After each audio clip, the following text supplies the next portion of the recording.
You only have one life to live, so get the most out of it.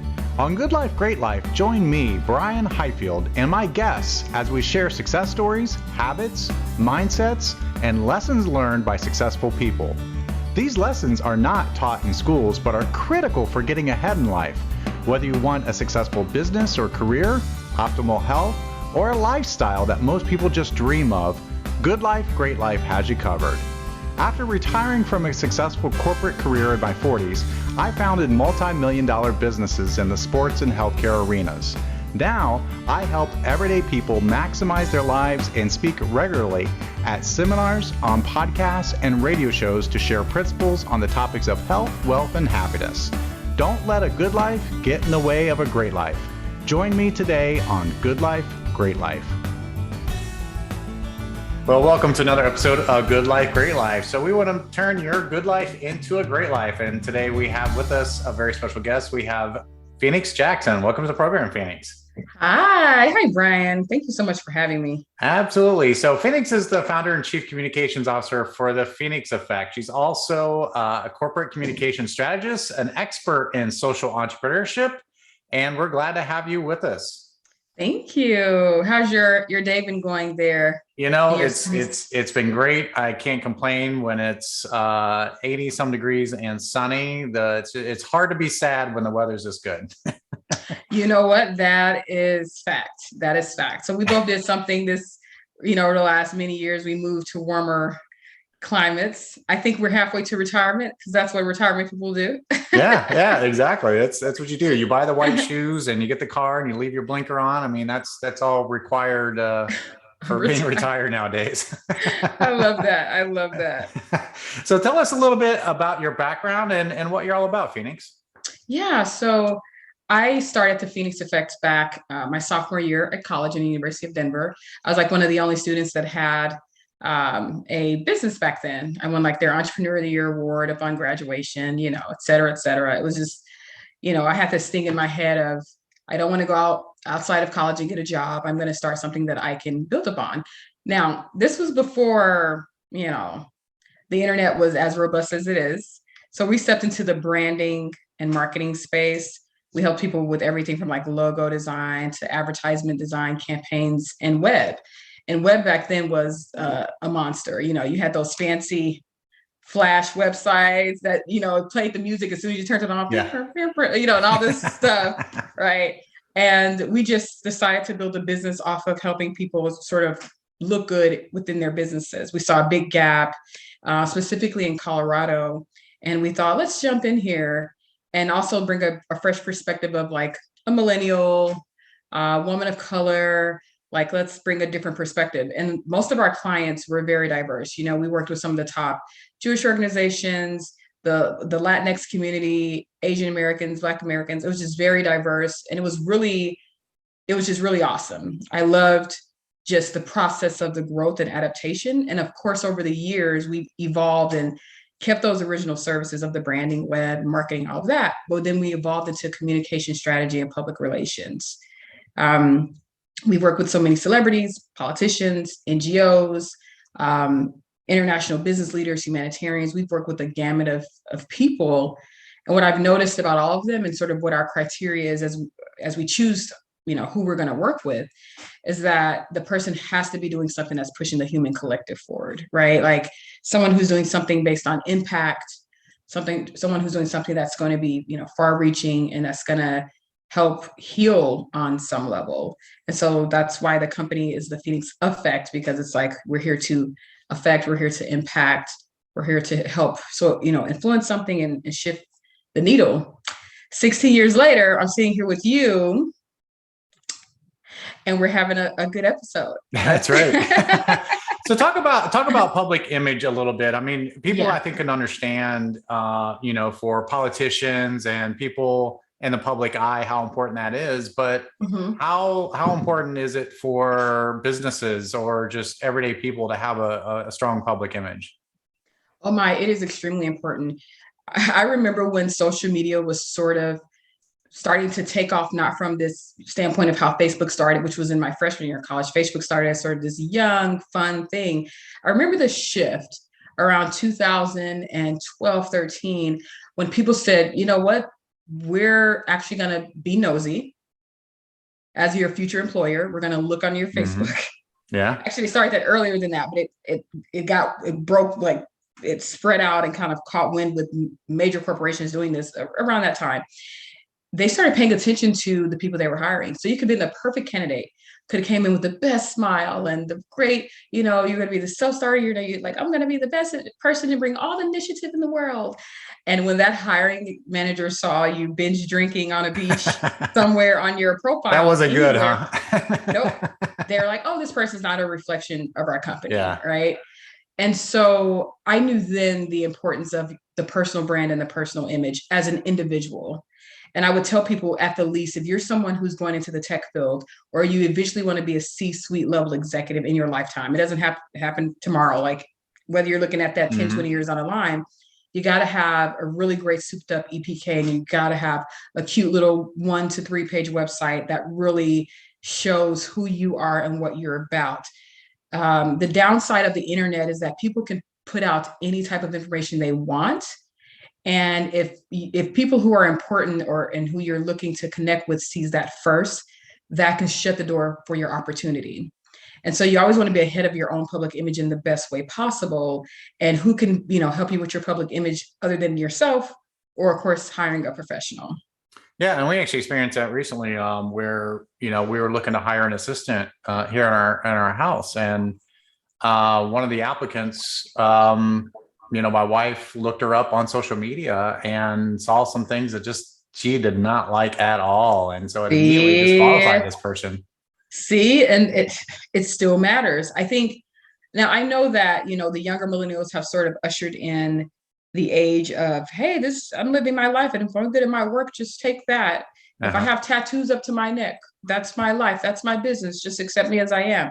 And I think some of that is shifting culturally towards their favor. However, you still have a bulk of certain industries where, specifically the finance industry, industries that are heavily revolved around trust, you have fewer people who are going to get past their mental biases that quickly and still hire you if you look differently from what they are expecting. Or as your wife saw, she probably saw some behavioral things that made an eyebrow, stand up. So what about businesses, and their social media, the social media that they have out there? So if consumers or other business to business type of situations are looking for businesses and they find them through social media, what are some important things that business needs to keep in mind in order to get more clients or get more customers?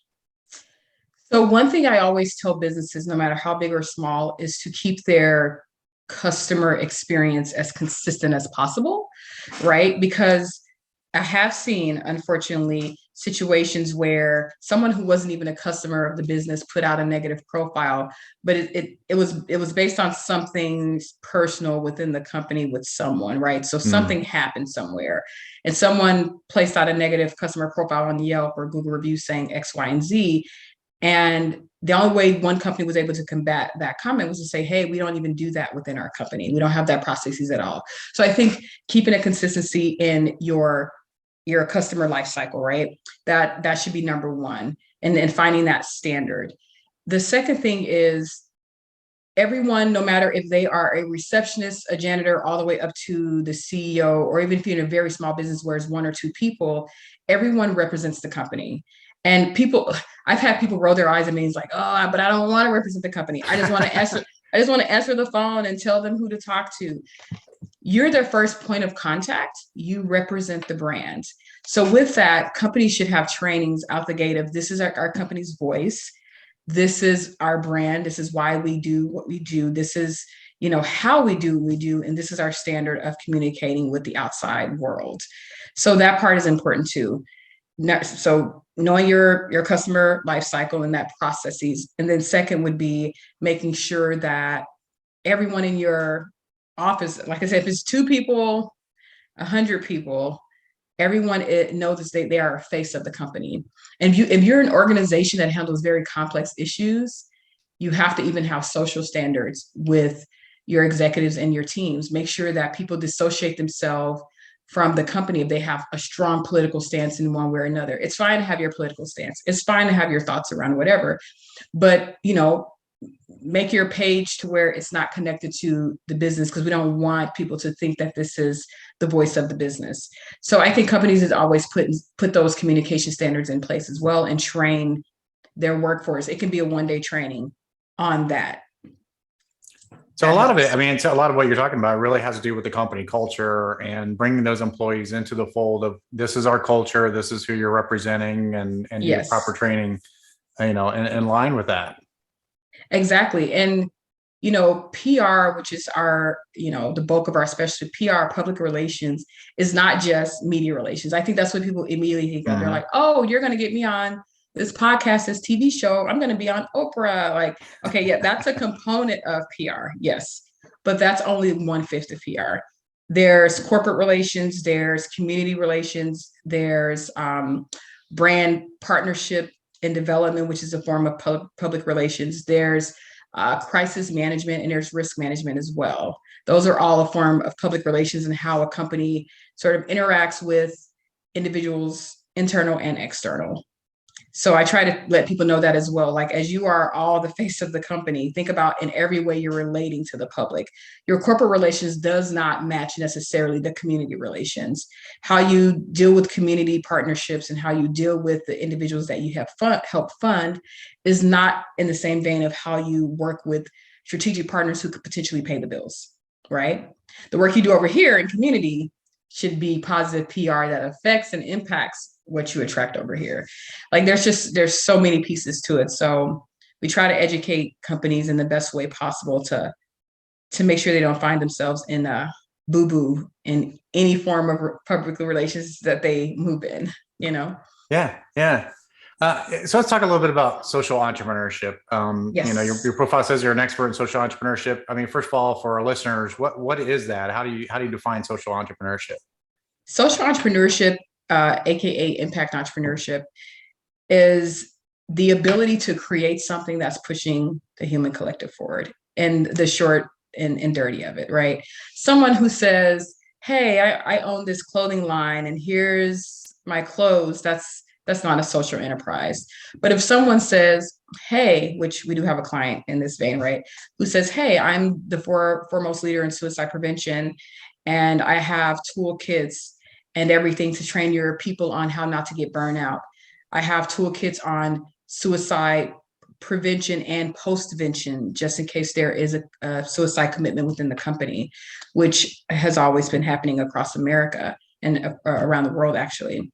That is a social enterprise. That's a company that has sort of a nonprofit mission, because nonprofit, we automatically think of the do-gooders. Mm-hmm. And for-profit, we think of the people who are here to make money. Social entrepreneurship or impact is like, we're doing good and we're making money at the same time, because that's what we're supposed to do. Yeah. It's a marriage of those two industries. And I have had the pleasure of working with some of the best and brightest social entrepreneurs around the world. And I joke around with my family and friends and say, if I pass away tomorrow, forbid, I was like, I would have, like, my work and the work of the people that I uphold would have reached, hundreds of thousands of people, if not more than that. So that is my definition of a social entrepreneur. That's great. So I guess what advice, if people has an idea, that they want to propel the world forward and they want to bring that to fruition and they have the entrepreneurial spirit, what advice or what's some of the tips you would give that person? I would say you're making me think off the cuff. I love this, Brian. I would say the number one thing to do, which is a very practical step, is to do research. Research first is see what's out there, because I hate to say this, but it's true. People think that their brilliant idea is the first one, when really the human collective thought is a collective thought. If you're having that idea, there's chances are someone else is having that same idea. And so I would say, look around, see what's out there, and see, should you duplicate the wheel? Should you expand on the wheel? And in the rare case, is there no wheel? So you got to create it. So just the first thing would be to research, see what's out there. Mainly because I look at like certain industries, like the veteran industry, there are over 39,000 think 39,000 veteran nonprofits around the country, Oh, many of which are not performing. But for someone to know that, you should do research, figure that out, and then say, well, what am I going to do differently? So I would say that's the first thing, research. The second thing would be to really look at, okay, as a social entrepreneur, what's going to be the fastest route of taking your customer through that customer experience, that life cycle, and what can they buy from you along the way, to where at the end of that life cycle, they have walked away in a more elevated stance from where they started. And you can ensure that they've reached that while also, again, selling something and providing something of true tangible or intangible value for them. So those are the two main things I would focus on, is first researching, seeing what's out there, seeing which will let you know how you should move and create next. And then number two would be, hey, let's look at, the processes of bringing individuals in, how we're going to actually help them, and where we can get the money to help them, or whether it's coming directly from the customer or if it ends up being from sponsors and corporate partnerships. Because I know there's some social entrepreneurs out there right now who they provide direct free services to their audience, but all of the money comes from corporate partnerships. wow. So those corporations are saying, hey, I'll give you guys 150,000 for this particular event that you're doing. We just need to make sure that our name is everywhere. so people can buy, people can buy from us. It's sort of a I call it a 2-point touch point. It's like the person will see that corporate brand everywhere, then they'll go and follow or interact with that corporate brand. And then the third thing would be that they would end up buying or participating with that brand. So it's like, it takes 2 touch points before the purchase, but it works very well for corporations. And it's sort of a good game plan when they're working with social entrepreneurs. Great. Now, we were talking a little bit before we started recording today, and you had kind of a new and exciting project that your company is working on. Can you talk a little bit about that? Yeah. So, at the Phoenix Effect, we have not been able to take on every PR client that was out there. It's impossible. I don't care how big a firm gets. PR is something that takes time. It takes strategy. So it takes a lot of thinking power, and it takes hours of collective work. So what we decided to do, I came up with this idea 3 years ago when a college reached out to me from the Midwest and said, hey, we are using a couple of your YouTube videos for our as a supplemental piece in our course on journalism.